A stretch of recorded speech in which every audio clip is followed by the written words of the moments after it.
From New Hanover County Schools Television, powered by students, this is your school news. Welcome to your school news for the week of April 7th through the 13th. I'm Rachel Glue.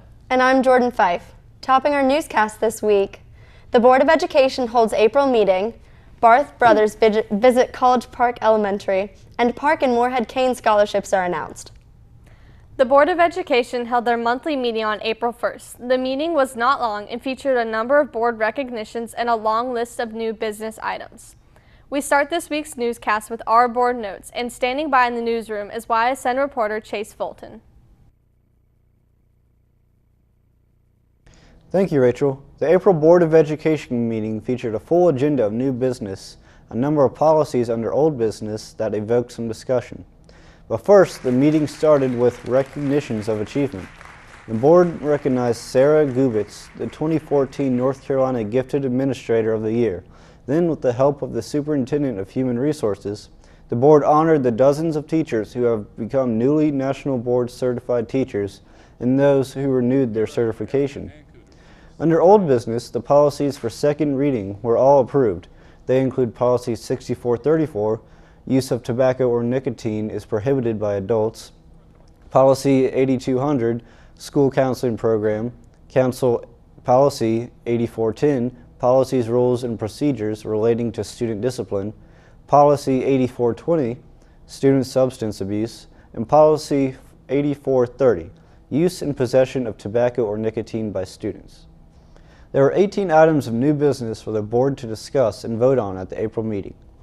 Audit contract with Sherry Bickert LLP, Wilmington Health Access for Teens contract, extended calendar for Lake Forest Academy, Sunset Park Elementary School year-round calendar, Ashley High School Marine Science Academy Memorandum of Understanding, disposal of surplus property in Riceville Beach Baptist Church lease agreement extension. Under operations were bids for Noble Middle School HVAC Phase 2 improvements, bids for Laney and New Hanover High School partial roof replacement, bids for Johnson Pre-K Center asbestos abatement and carpet replacement, bids for Howell Pre-K Center kitchen HVAC, bids for the installation of panic alarms, and bids for Virgo Preparatory Academy lighting replacement. In the field of technology, Brain Pop Sole Source Resolution, TCI History Alive Sole Source Solution, Earthwalk Sole Source Solution, and a Pearson Sole Source Resolution. The board also reluctantly approved the 25% selection process as mandated by the state for teachers that is slated to go into effect with the start of the new school year. And finally, settlement agreements were discussed and voted on in closed session. The next regular Board of Education meeting will be Tuesday, May 6, 2014 at 5:30 p.m. at the Board of Education Center, 1805 South 13th Street. As always, if you cannot attend the meeting in person, you can watch the telecast live here on the Learning Network or tune in for rebroadcasts.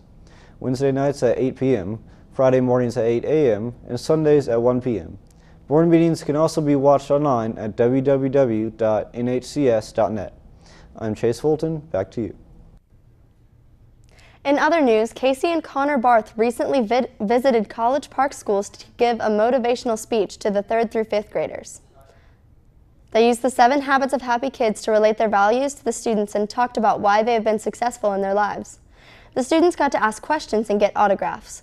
2 footballs were awarded to random students, and 2 4th graders presented the men with gifts from the school. First off, just to have a NFL player, 2 NFL players being able to come and speak is just, we never had that in elementary school. And just to kind of just hear from us how we were successful, and maybe if they just took one thing from what we talked about, just from just being proactive to, you know, we talked about synergy and working as a team. Just if they took anything from just one thing, you know, hopefully it'll make them more successful and determined through their life, and hopefully learning it from a young age will help. And my whole thing was just coming out, and really it's just about putting a smile on these kids' faces and just. Connor Barth is currently a place kicker for the Tampa Bay Buccaneers. He was signed by the Kansas City Chiefs as an undrafted free agent in 2008 and played college football at Chapel Hill. As a member of the Tampa Bay Buccaneers, he currently has the highest field goal percentage in franchise history. Brother Casey, as a place kicker for Carolina, made a pair of field goals to become the school's record holder for career field goals, surpassing his brother's record. We have 4 students here in our school system who have been awarded the prestigious Moorhead, Kane, and Park scholarships. Sarah Spalding of Hoggard High School and Patrick Peoples of New Hanover High School have been awarded the prestigious Moorhead Kane Scholarship by the University of North Carolina at Chapel Hill. The Moorhead Kane program provides a 4-year merit scholarship to attend UNC Chapel Hill.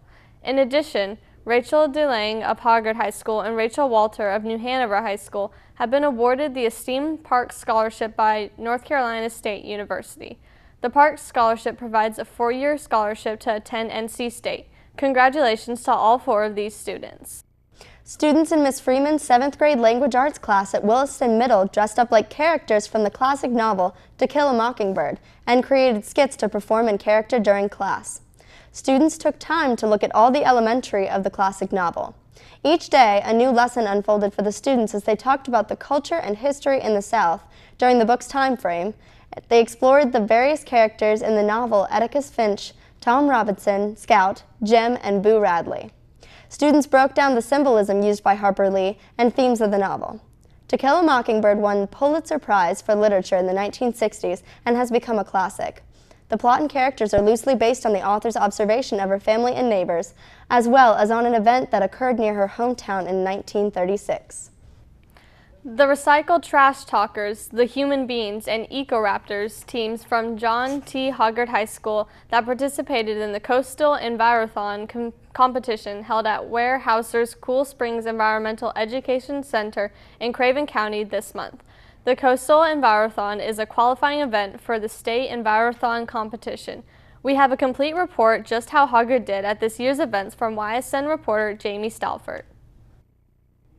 More than 200 middle and high school students competed in 5-member teams at the Coastal Envirothon competition, vying for trophies, prizes, and bragging rights. Envirothon is the most widely recognized hands-on environmental education program in the nation. Middle and high school students immerse themselves in a year-long learning process that combines in-class curriculum with hands-on field experiences facilitated by resource professionals such as soil scientists, foresters, and wildlife specialists. 3 teams from Hoggard High School participated in this year's Envirothon competition held at the Weyerhaeuser's Cool Springs Environmental Education Center in Craven County. Team members include Sarah Spalding, Austin Miller, Elaine King, Caroline Eastep, Stephanie Smith, Megan Trotta, Amanda Winton, Bailey Saito, Paige Scott, Ashley Fry, Chrissy Canaday, Josh Benian, Preston Shakar, Lindsay Justice, Nick Menini, Ryan Goodwin, Taryn Williams, and Venice Leone, with team advisors Ed Turzane and Sherry Thompson and district team coordinator Amy Long.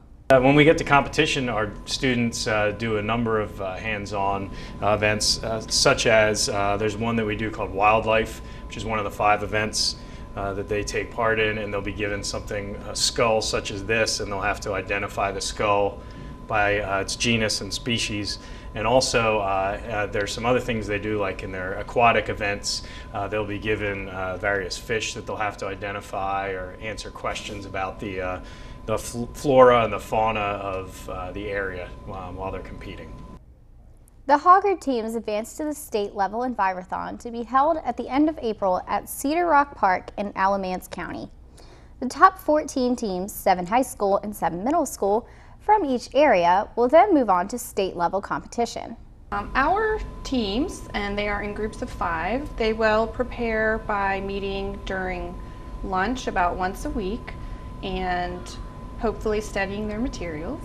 And prior to the competition, we'll have a guest speaker from the New Hanover County Soil and Water Conservation District come in to speak with them and hopefully review some materials.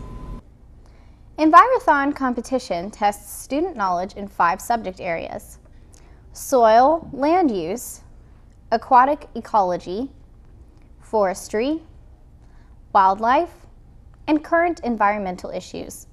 Scores in each of the individual areas determines a team's winning placement. The competition is held by the United States and Canada. The concept originally started in Pennsylvania as the Environmental Olympics and expanded quickly to become the National Envirothon, and then the North American Envirothon as the concept and program spread to Canada. Roughly 500,000 students from 45 U.S. states and 9 Canadian provinces and territories participate in the competition. Reporting for Your School News, this is Jamie Stalford. As a school-wide incentive, 4 staff members of Anderson Elementary School dressed up as the rock band KISS for the day with a small 3-song performance at the end of the school day.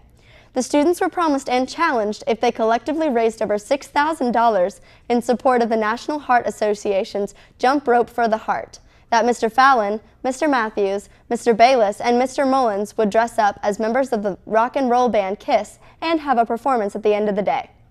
The students at Anderson got to work and raised over $14,000 for the American Heart Association. 3rd grader Emma Graham was the top fundraiser, bringing in more than $1,000. Mr. Fallon, the school's PE teacher and the fundraisers coordinator, worked extremely hard over the last couple of years to excite students to raise money for the American Heart Association and was beyond thrilled when the students more than doubled the challenge amount. Emma Graham, the top fundraiser, was also thrilled because her reward is she gets to be principal for a day. The other top 4 fundraisers from each grade level got to participate in a student versus staff basketball game. School public relations professionals across the state are honored annually for their products of their craft during the North Carolina School Public Relations Association's annual Blue Ribbon Awards for Effective Communications celebration. This year, New Hanover County Schools Public Relations Department was honored with 3 Blue Ribbon Achievement Awards in 2 different categories. The Teacher of the Year poster and fax brochure both received awards in the Special Purposes Publication category, while the school system's homepage received an award in the Internet Website category. The homepage is maintained through collaboration between the Public Relations Department and the Technology Department. Murray Middle School sponsored a Girls in Engineering Day. Special guest speaker Aquanetta R. Betty, an industrial engineer from the GE nuclear facility, was on hand to talk with the students. She told the young ladies that by becoming an engineer, they can help solve problems that are important to society. She really sparked their interest when she explained that engineers have significantly higher starting salaries than do college graduates with bachelor's degrees in many other fields. Miss Betty told them that engineers work everywhere, in big and small cities, rural communities, even remote wilderness areas, that an engineering education will prepare them for many different careers. The students were thrilled with Miss Betty's informative, persuasive, and encouraging presentation. Now, when Your School News continues, Creed Rassin is here with this week's exciting lunch menu forecast. Plus, coming up, Dr. Seuss's The Sneetches invade Coddington Elementary as part of Read Across America. This is Your School News on cable and online. Don't go away, we'll be right back.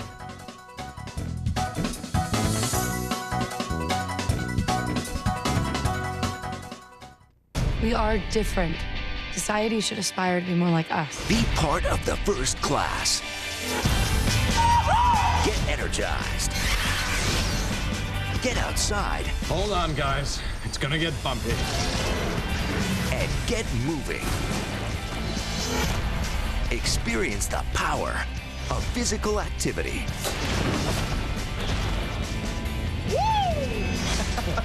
Join the movement at ActionHeroAlliance.com. Welcome back to Your School News. All this month, our B block is devoted to making Earth Day every day.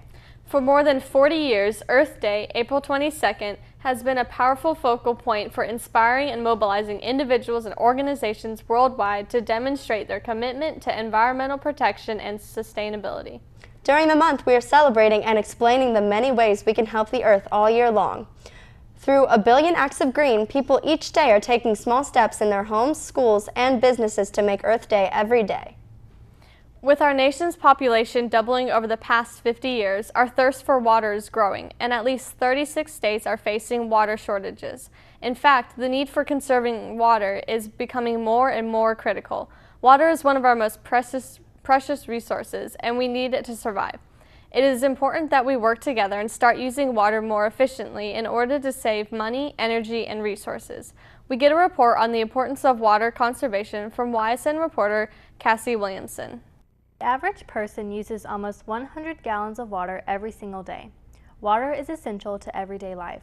We need it to grow food, stay clean, provide power, and to stay alive. We are using up our planet's water faster than it can be replenished. Even though about 70% of Earth's surface is covered by water, less than 1% is available for us to use. And our water actually comes from the Cape Fear River, but it doesn't come from the Cape Fear River here in downtown. We have to pump it in from Kings Bluff Pumping Station, which is where our intake is.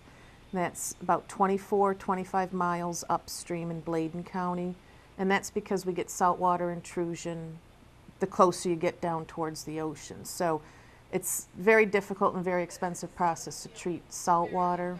So we have to go further up the river to get our fresh water supply. There are plenty of simple, easy ways to cut back on the amount of water you use in your home. Make sure there are no leaks in your house. Simple things like turning off the tap while you are brushing your teeth or washing your hands can really help to save water. If you're hand washing dishes, fill up the sink with water instead of letting the water run while you're scrubbing. And if you're using a dishwasher, don't run it until it is full. It's always good to save some water and make sure we've got it for the future. We look at it as we're putting out a high quality product and it's there for the people to use. We encourage them to use it. We want them to use it. However, we want them to use it efficiently. There's no sense of wasting it. A lot of time, effort, and expense goes into treating this water. So you're using the same water that you would use, it's high quality drinking water, as you would use to water your lawn or to hose off a driveway. So there's certain things that you can do at home that is just water use efficiency, and it's smart water use because you want to do what you can to save that resource and to protect it. We are lucky to have easy access to some of the safest treated water in the world just by turning on the tap. We wake up in the morning, take a shower, brush our teeth, grab a cup of coffee, and head out for the day. Water is an important part of our daily lives, and we use it for a wide variety of purposes. But what does the future hold? Yeah, we don't foresee any problems with keeping up with demand. Most recently, within the last 2 years, the Sweeney Water Treatment Plant has gone under a major expansion project. So we went from actually being able to treat up to 24 million gallons of water a day to 37 million gallons a day. So on average, we're averaging about 13, 14, up to 16 million gallons a day is what our current demand is. Using simple water conservation techniques can help cut water usage by more than half. If you commit just a little extra effort each day, you alone can make a difference. Saving water is good for the earth, good for you, and good for your community. Reporting for Your School News, this is Cassie Williamson.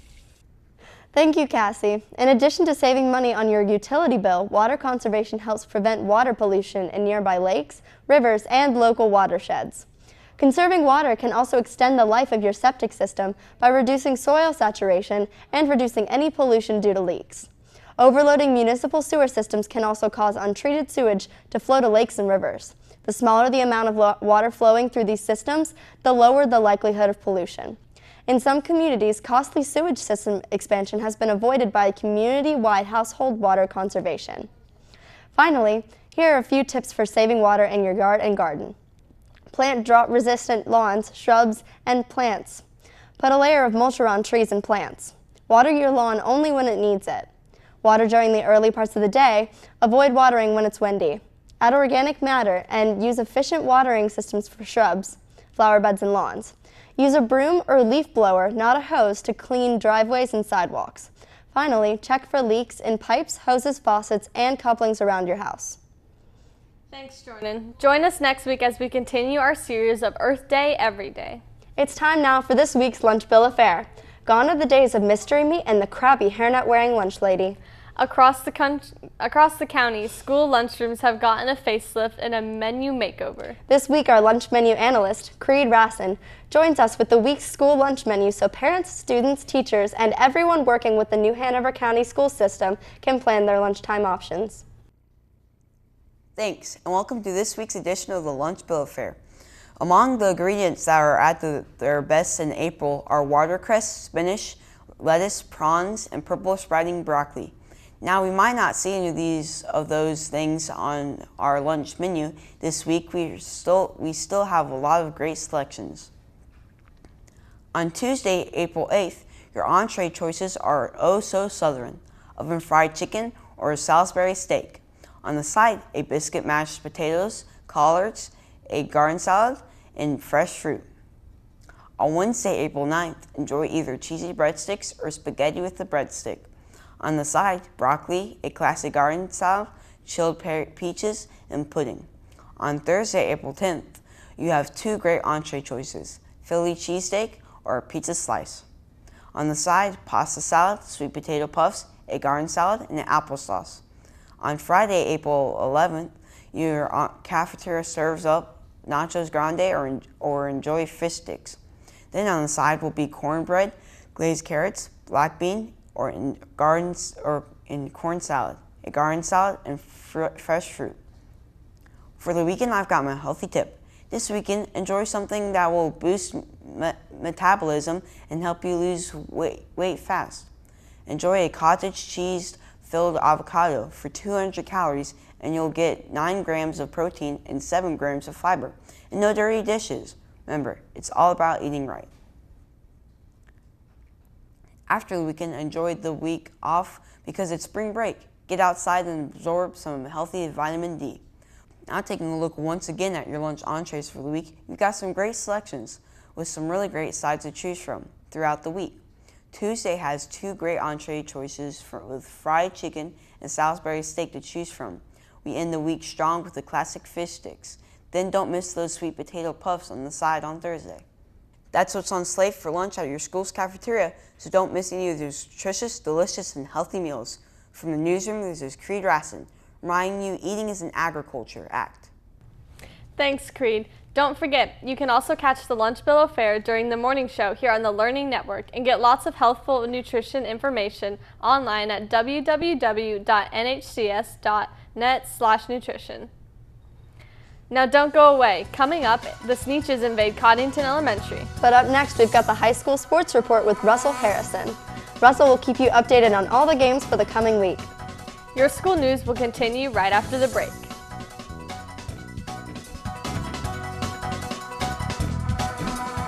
Takeout meals for just $12.99. Call them. Sherry Pearson. You are the sole surviving heir of the King of Montanopolis, and you are now worth $45 million. I'm rich. This can't be real. Of course it's not real. Come on. Having money isn't about luck. Like that takeout meal. Cook at home instead, you can save thousands a year. Feed me. Feed the pig. Welcome back to your school news. It's time for sports with Russell Harrison. Welcome to this week's sports segment. We've got baseball, softball, boys tennis, and girls soccer all featured in this week's sports. Let's get started with the conference standings in men's baseball. In first place, we have a tie between the Hanover Vikings and the Lady Buccaneers with a record of 4-1. In second place is Ashley with a record of 3-2. And in third, trying to play catch-up, is New Hanover with a record of 3-3. Now let's take a look at this week's baseball schedule. The Hanover Vikings will be staying at home to play against West Brunswick Trojans on Wednesday, April 9th. Ashley Screaming Eagles will be welcomed by New Hanover High School as they take on the Wildcats Friday, April 11th. Blaney Bucks will be playing at Topsail High School April 11th on Friday.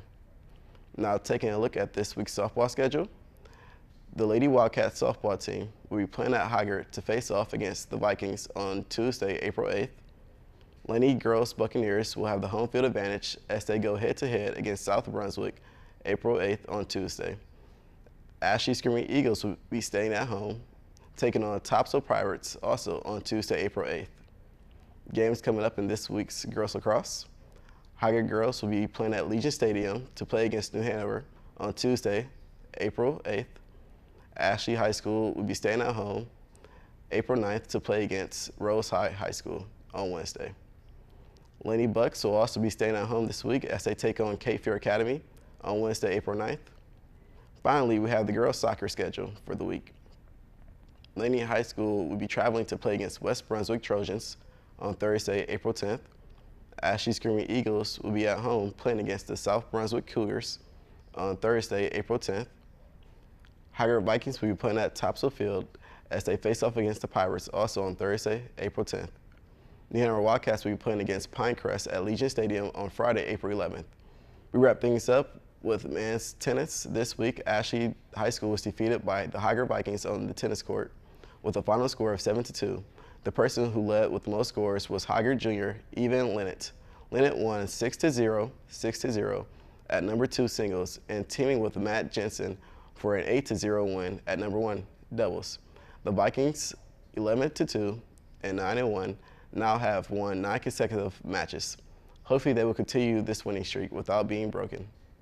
That's it for sports, but don't go away. Your school news will be right back. History's Timeline, a world of history in 60 seconds, brought to you by New Hanover County Schools. January 16th, 1920, Prohibition comes into force in the United States. November 14th, 1922, the tomb of Tutankhamun is discovered by Howard Carter in Luxor, Egypt. May 20th and 21st, 1927, Charles Lindbergh flies from New York to Paris in 37 hours. February 14th, 1929, the St. Valentine's Day Massacre. 6 Chicago gangsters are machine-gunned to death by a rival gang. This has been History's Timeline, an educational snapshot of the fascinating people, places, and events that have shaped our past.